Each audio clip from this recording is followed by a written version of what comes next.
আসসালামু আলাইকুম সবাইকে। সোনিয়াস লাইফস্টাইলে আপনাদের সবাইকে ওয়েলকাম জানাচ্ছি। আশা করছি আপনারা সবাই অনেক ভালো আছেন। তো এই গরমের মধ্যে কিন্তু আমরা প্রায় সময় আইসক্রিম খেয়ে থাকি। তো আমরা সচরাচর দোকান থেকে যে আইসক্রিমটা কিনে খাই সেটাকে আমরা যদি একটু ভিন্ন রূপে উপস্থাপন করি গেস্টদের কাছে অথবা বাসার সবার কাছে বা ছোট সদস্যদের কাছে, এটা কিন্তু খুবই ভালো হয়।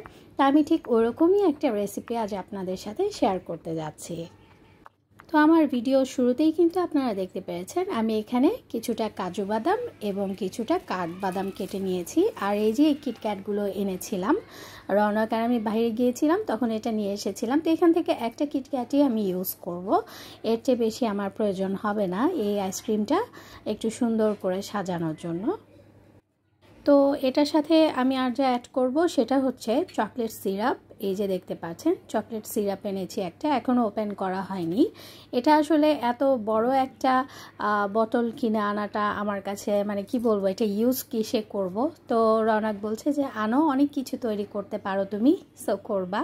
তো তৈরি করলে তো অবশ্যই শেয়ার করব। যেমন আজকে এই আইসক্রিমে আমি এটা ইউজ করব। তো এখানে আমি কাপ আইসক্রিম নিয়ে নিয়েছি ভ্যানিলা ফ্লেভার।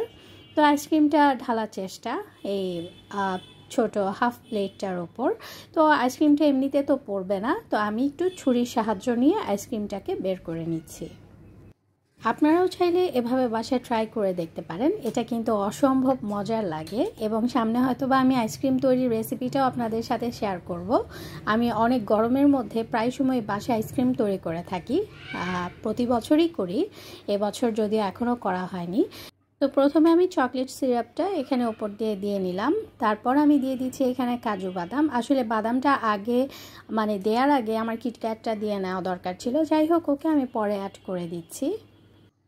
তো সেটা আমি মাঝে দিয়ে দিলাম। তারপর বাকি যে কাঠবাদামটা আছে আরও কাজু বাদাম আছে সেটা অ্যাড করে দিচ্ছি। এটার আরও একটা মজার বিষয় হচ্ছে এই আইসক্রিমটাকে মেল্ট করে কিছু ফ্রুটস কেটে সাথে অ্যাড করে দিয়েও যদি আপনারা এভাবে সার্ভ করেন সেটা অনেক কালারফুল লাগে এবং অনেক টেস্টি লাগে।